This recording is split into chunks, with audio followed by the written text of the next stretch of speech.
Imagine living a life straight out of a fairy tale, with high school sweethearts turning into lifelong partners and a family that feels like the epitome of happiness.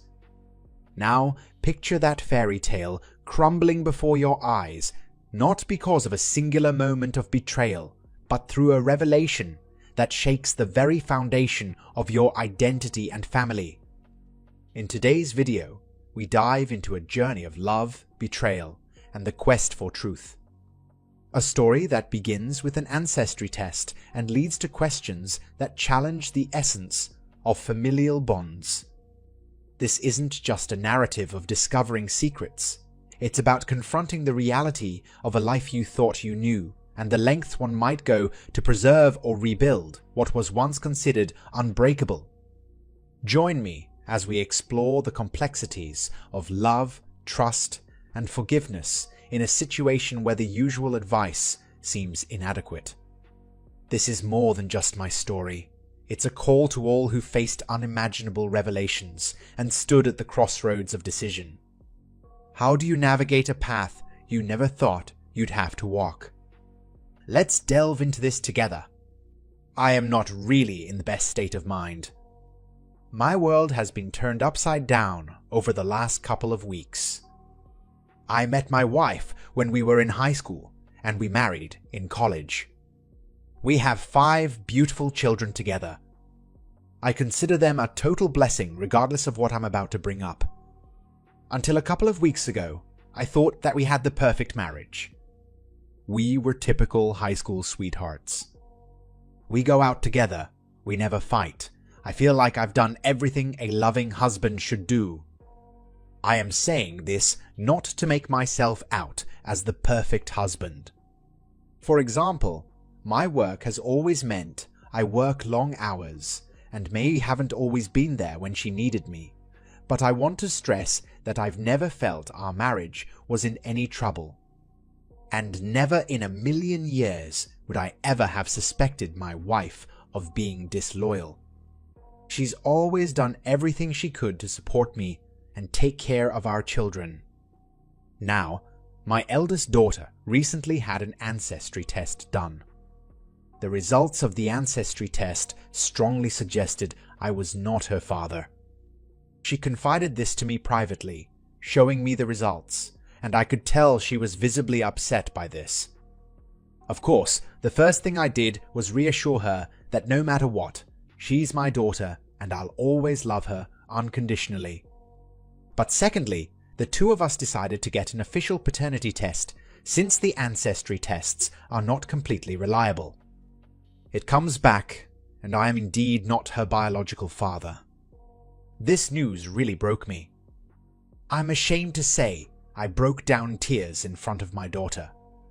The combination of finding out about my wife's infidelity and how upset I was making my daughter by how I was reacting. I really wish I had kept it in for her sake, but I didn't. Following this, I asked my other children, except my youngest, to come and see me. I wanted to know the extent of my wife's infidelity. If it was a one-off, I could maybe work past it, especially given how long ago it would be. However, I didn't want to tell my youngest as she is still in school, a teenager, and really, I didn't think it was appropriate to tell her yet. We told the other 3 what had happened. I reassured them that I love them unconditionally and that I'll always be their dad, but that I need to know how long this has been going on. God, I can't begin to explain how touching their reaction was. They didn't care. I wasn't their biological father. They were just upset at how heartbroken I was. I feel like the only thing that has kept me going these last couple of weeks is their unwavering support. So, we have paternity tests for each of the 3 done. Not only are none of them my biological children, but together 4 of my children have 3 different fathers, which somehow made worse. It's like she wasn't just having an ongoing affair, she was having multiple. I can't explain how this makes it worse, but it just does. I confront my wife with this, expecting her to confess and beg for forgiveness. She doesn't confess. She doesn't even take it seriously. She says the tests must be flawed. All 4. How the hell am I supposed to take that seriously? I keep bringing it up, and she keeps brushing it off, getting progressively more annoyed at me. When I bring it up, she will try and trip me with, "We've been together since high school. Do you seriously not trust me?" etc. But how am I supposed to trust her in the face of such overwhelming evidence? Now that I have rambled and explained what has happened, I guess let me ask a few direct questions for advice. Can I reassure my children this doesn't change anything between us? I feel like the way I have reacted, total breakdowns, have made them second guess this despite how many times I reassure them. How do I handle my youngest daughter? I feel like our marriage is beyond saving, and I will need to tell my daughter something. I don't want her to know the truth until she's older, but I also don't want my wife lying and making me out to be the villain. Is there any way at all, you think I could or should save my marriage? I've been with my wife my entire life. It's almost impossible to see a life without her. I know that the answer should be a clear-cut leave her, but we have 5 kids together. If there's anything that can be done to save our marriage, I want to consider it seriously. Update number 1. Thanks so much to everyone for all the support and advice. From the advice, I've decided to the following things. Get a second tests just in case some freak accident has occurred. Confront my wife with all 4 of my older children present. Tell my youngest about the situation. Ask her if she wants to have a paternity test. It will be entirely her decision. I'm 100% going to get some form of therapy. My mental state has really been deteriorating over the last couple of weeks, and I owe it to my kids to hold it together. Depending on whether my wife tells the truth and what her explanation is, I have not ruled out some form of counseling. But at the moment, I think divorce is inevitable unless she changes her attitude drastically. I will contact a lawyer and prepare for divorce if it comes to that. I'd like to thank all of you for the time you took to express your support and share advice. Update number 2. I guess I should clarify some things that people have been asking. Question 1. How did the ancestry results suggest I wasn't her father? My family is entirely Irish. No relatives outside of Ireland other than my immediate family, and I even have the stereotypical red hair. My daughter's ancestry results showed nothing from the British Isles or Western Europe. That's what set off alarm bells, but it's by no means conclusive, hence the paternity tests. Question 2. Which 2 children share the same father? My 2 eldest daughters share the same father. Question 3. How did your wife conceive your children? Our eldest daughter was not planned. All the others were planned. Each time we conceived several months after we started trying. Our first 3 planned children were both our ideas, while she pressured me into having our youngest. She was in her late 30s and wanted one last child before it was too late, and eventually I agreed. She was conceived several months after we started trying too. Question 4. Are you infertile? I don't know. I've never had a fertility test done. But the fact that none of our planned children are mine makes me think that I might be. I will have a fertility test as soon as possible. Update number 3. I have been debating whether or not to post an update because nothing was ever resolved. I decided I would post it here in case anyone is still waiting for one. I apologize for not updating early when I promised I would. My kids and I confronted their mother shortly after making that Reddit post. It really didn't go well. I think the prospect that no one believed her finally hit home. She completely broke down and apologized profusely. But she refused to explain herself or anything that would give me peace of mind. For the next few weeks, we barely said a word to each other. I was hoping she was thinking it over, and I expected her to eventually sit me down and explain herself. I figured she was so far deep in a lie that got out control, she needed time to think things over. Nope, I came home one evening to find she had committed suicide by overdosing. So I lost the love of my life, and I'll never know what mistakes she had made. I really wish I could go back in time and forget about it all. Whatever mistake she made, I honestly wanted to work through it. Now, I'm just riddled with guilt that I pressed her for an answer. The worst part of this entire ordeal was watching my kids work so hard to keep me together after having lost their mother. Anyway, please tell your family you love them while you have the chance. We've been married for around 3 years, and we recently moved across the country so my wife could attend grad school. I found a career job in the new location and have been financially supporting us for the most part. She's been on her phone a lot more over the last few months. I've asked a few times who she's texting all the time, and she says it's just a friend from school. When I ask more questions, she gets defensive.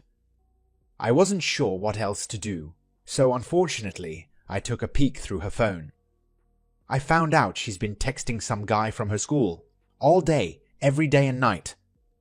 The texts last from like 7 a.m. to 12 a.m. The texts seem innocent overall, nothing sexual or anything, but there are a few things bothering me. I went all the way to the beginning of the thread. The first issue is that this texting started when my wife asked a friend for this guy's number and then started texting him randomly. Next, she is always the one to text him first, and she double texts him every single time he stops responding. I wish I was exaggerating. I've also never met this guy, don't know how old he is, I don't know what he looks like. Although the conversations seem innocent, it seems like she randomly texts him just to start a conversation, often tells him about her school drama, etc. It also seems like they spend lots of time at school together, playing some card games. She has even left dinner with me early to go back to school and play cards with him. She invites him to spend one-on-one time, whether it's at school, at the bar, or wherever. When her parents came into town, she even invited this guy to the bar with her and her parents. Further, she baked cookies for this guy. She loves to bake, and I remember her one day baking a type of cookies she had never baked before. While I assumed she was baking them for a party she was going to that night, the texts showed me that she baked them just for this guy.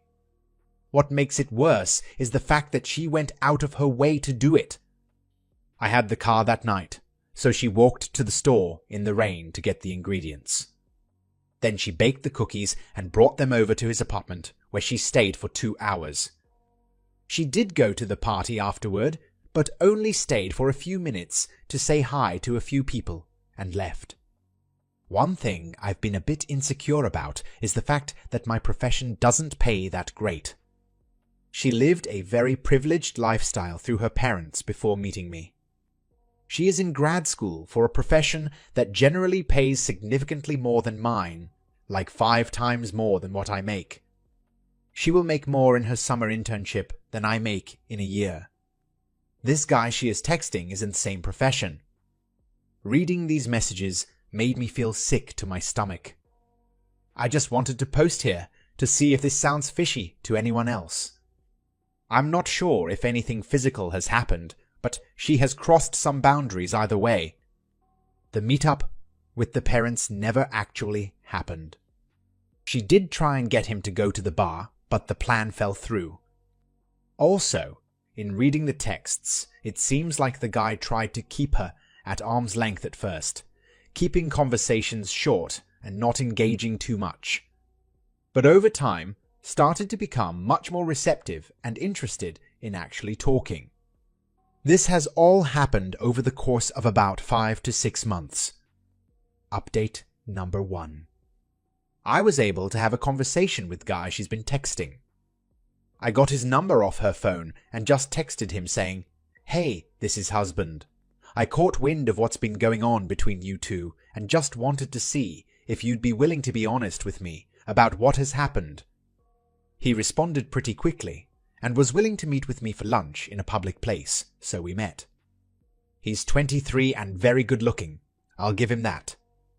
When we met for lunch, I started the conversation by asking him if he could give me his perspective on what's been happening between him and my wife. He started with a disclaimer that nothing physical had happened between them, and honestly, I believe him. He seems like a decent guy. He told me he respected me and never wanted to get involved with a married woman, and he started the story from the very beginning. I'll tell it as if he were telling it. It goes like this. I approached her at the beginning of school because I found her attractive. I don't remember whether she was wearing a wedding ring. I'm not used to checking for that, because most people my age generally aren't married. But when I approached her, she seemed very interested, absolutely zero indication she may have been in a relationship. When she found out I had a post-graduation job offer, she was overly congratulatory. After talking to her more over the next few days, I asked for her Instagram. She seemed hesitant to give, but she gave me her Instagram anyway. When I followed her, I immediately realized she was married. I was floored due to her behavior, but I decided to fall way back.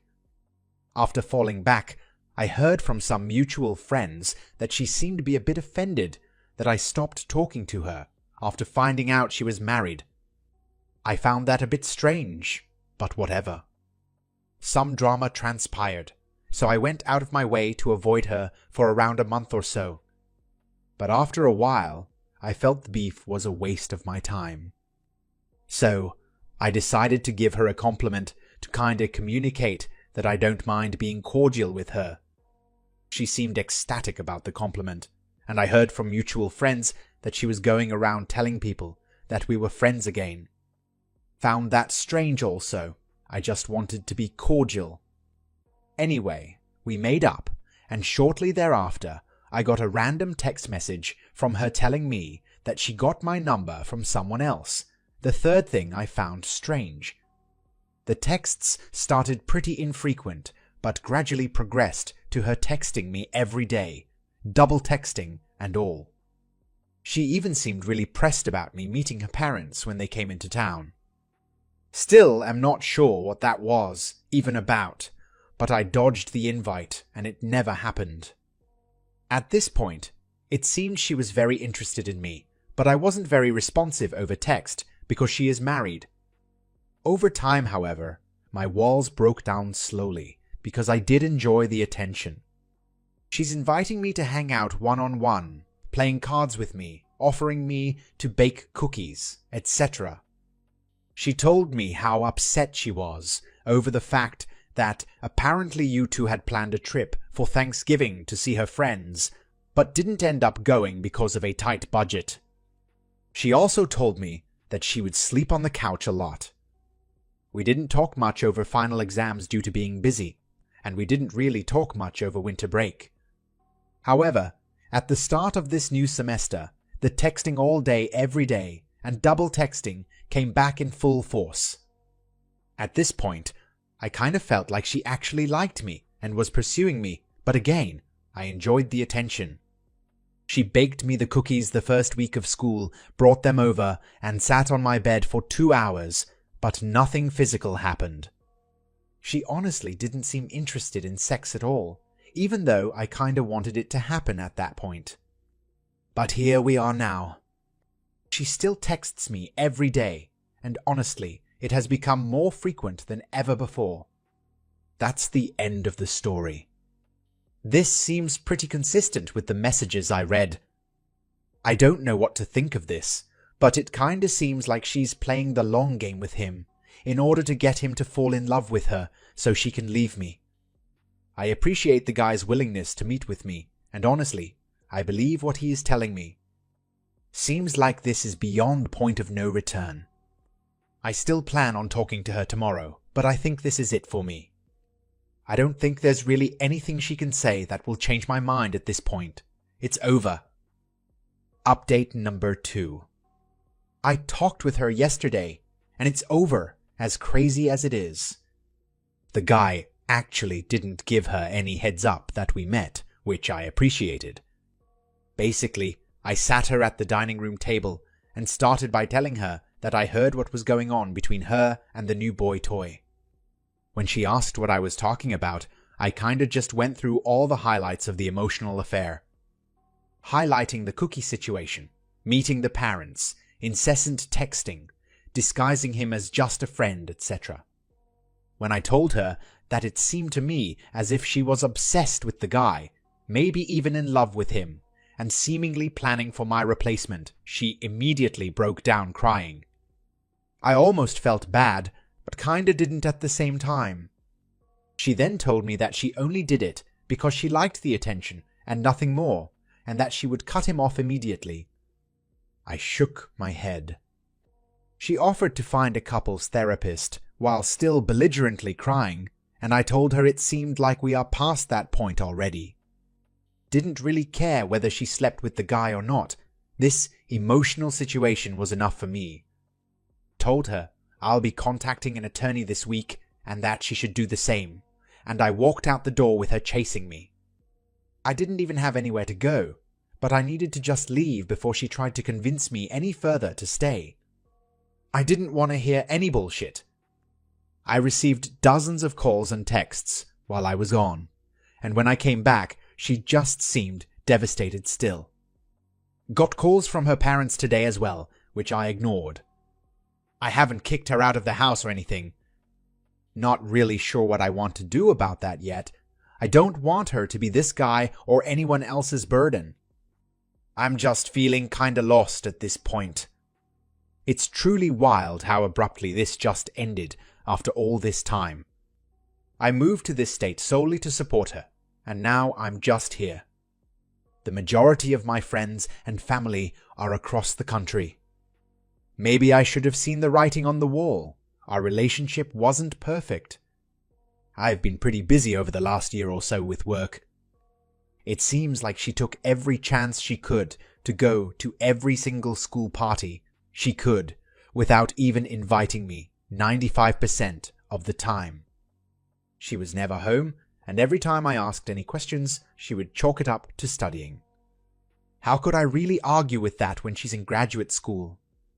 It may not be entirely her fault, but I'm glad I'm getting out of this before it got any worse. 3 years isn't a crazy amount of time, and now it's time to go find myself again. This does suck, though. Thank you all for your support.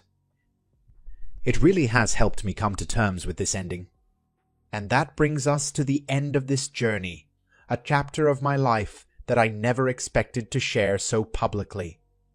Through the twists and turns, the pain and the revelations, there's a silver lining that I've come to realize. Life is unpredictable, and relationships are even more so. But it's through our most challenging moments that we grow, learn about ourselves, and discover our resilience. This experience has taught me the importance of communication, trust, and understanding in relationships. It's also shown me that sometimes letting go is the bravest decision we can make, not because we've given up, but because we understand our worth and the value of our peace. To anyone out there going through a tough time, remember, you're not alone. It's okay to seek help, to talk about your feelings, and most importantly, to put yourself first. The road ahead may seem daunting, but with each step, you're moving closer to a new beginning, a fresh start filled with hope and possibilities. It's been a therapeutic journey, and I'm looking forward to what the future holds. Remember, every ending is just the start of something new. Here's to finding ourselves, to new adventures, and to a future where we're stronger and wiser. Until next time, take care of yourselves, and if you haven't subscribed yet, please do. It helps a lot. I'm 39 now, but let's rewind a bit to when my life took a turn I never expected. I was married to this woman, my partner of 17 years, and we've built a life together for 14 of those years. Then, like a bolt out of the blue, I discovered she was cheating on me. And not just with anyone, but with a district manager at Aramark Refreshments. This had been going on for about 2 years. But hold on, before we dive into that mess, there's a backstory you need to hear to understand the whole picture. It might even help you decide if her actions were justified, or if it was merely me settling a debt I never knew I owed. It was back in 2012 when the first crack appeared. My wife needed to have her tonsils removed, so we headed to the hospital. As they wheeled her into the surgery room, they handed me her belongings, including her phone. It wouldn't stop buzzing. Driven by a gut feeling, I checked it, only to find a string of inappropriate emails with another man from her work. They were deep in it, referencing 50 Shades of Grey, calling him her Christian Grey, a nickname I thought was reserved for me. I was livid, but there was no chance for a confrontation. She couldn't even talk after the surgery. So, on the drive home, with a mix of anger and desperation, I handed her a piece of paper and a pen. I needed answers. Her reply, scribbled in shaky handwriting, was that it was nothing but flirting. I packed a briefcase with clothes for me and our 2-year-old, and we left for Arizona. I needed space, to think, to breathe, to consult with my support team, my best friend and his wife. When we returned, she told me she had deleted her email account, promising it was a one-time mistake that wouldn't happen again. But here we are, years later, and the past seems like a prelude to a much more complicated present. Time moved on, but I couldn't shake off the betrayal. It was like a shadow over our lives, a constant reminder of a trust broken. In my heart, I felt the only way past it was to even the score. It wasn't something I planned, but then life threw me into the path of a client who seemed to notice me in a way I hadn't felt noticed in years. We started texting, a harmless thing at first, or so I told myself. My wife, meanwhile, was living her life, going out with her friends, seemingly unbothered by our strained relationship. Taking these opportunities, I'd leave our son with my mom and sneak off to see this woman. What began as an affair slowly transformed into something deeper. I found myself in love with her. About 9 months into this whirlwind, she dropped a bombshell on me. She was pregnant. The first thing that popped into my head was Usher's confessions. It felt like a sign, a push towards coming clean. So I did. I confessed everything to my wife, half expecting the world to end. But her reaction was nothing like I expected. She said she had sensed something was off and believed that God had been preparing her for this moment. When I told her I wanted a divorce to start anew with this other woman, she suggested an alternative I hadn't considered. She believed we could fix things, that through more church visits and therapy with our pastor, we could heal and be happy again. How could I refuse her offer? It was a plea for redemption, for the life we had built together. But this left me with the heartbreaking task of telling the other woman, the one carrying my child, that the future we had dreamt of together was not going to happen. A few months flew by and life threw me another curveball. My wife was pregnant. Our timelines barely 3 months apart from the affair partner's pregnancy. My wife, perhaps seeking to cement her place in my heart over the other woman, pushed for us to have another child together.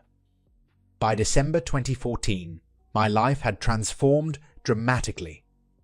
I went from being a father of 1 to a father of 3 in what felt like the blink of an eye. Navigating this new reality was chaotic, to say the least, but I committed to being there for all my children, no matter what. Fast forward to the present, and despite the roller coaster my wife and I have been through, there's something beautiful in the way we've managed to raise our kids. I've learned a lot about forgiveness, love, and the importance of being faithful. I've dedicated myself to rebuilding our relationship, believing we were on the right path and enjoying the journey of parenting together. We both travel for work occasionally, maintaining our professional lives alongside our personal ones. Yet, just when I thought we had weathered the worst of the storm, I uncovered a painful truth. For the last 2 years, my wife has been having an affair with her boss. Every work event, every supposed overtime, every business trip to places like San Diego or Portland during Valentine's, she wasn't alone. He was there, providing the warmth I thought was reserved for me, behind the closed doors of hotel rooms. This revelation shattered the peace and progress I thought we had made. It made me question everything all over again. The trust I thought we were rebuilding, and the future I envisioned for us and our beautiful children. The moment I discovered my wife's affair was like a scene straight out of a movie, only it was my life unraveling before my eyes. It started innocently enough. She went out for drinks after work, and I texted her, asking when she'd be home. She said 9 p.m., but the clock ticked past without any sign of her. Calls went unanswered, only to receive a text later. It was a photo from her, supposedly showing she was still with her colleagues, just grabbing a few more drinks. Something felt off. Why text and not call back? Curiosity got the better of me, and I zoomed into the photo, spotting a napkin that revealed where they were. Driven by a mix of concern and suspicion, I made the 45-minute drive to find her. There she was, not with her colleagues, but with her boss, his arm around her. Their shock at seeing me was palpable. She hurried off by, and my sarcastic retort about just arriving did nothing to cut the tension. She insisted she was just leaving, but I stayed back with her boss, who was visibly drunk and surprisingly open. He lamented his own marriage woes, unaware of the irony as he spoke to the husband of his affair partner.